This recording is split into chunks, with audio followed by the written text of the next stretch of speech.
নবী জবাব দেন, ফাতেমা রে, আমার উম্মত ফালাইয়া কেমনে যাব রে, আমি ছটপট করি, কান্দি।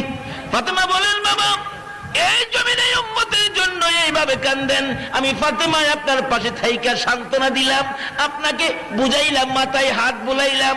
হাসরের জমিনে যখন আপনি নবী উম্মতের জন্য পাগল পাগল হয়ে যাবেন, আমি ফাতেমা আপনাকে সান্ত্বনা দেওয়ার জন্য আপনি নবীর কই গেলে পাবো গো, যদি কন্যা সুবহানাল্লাহ।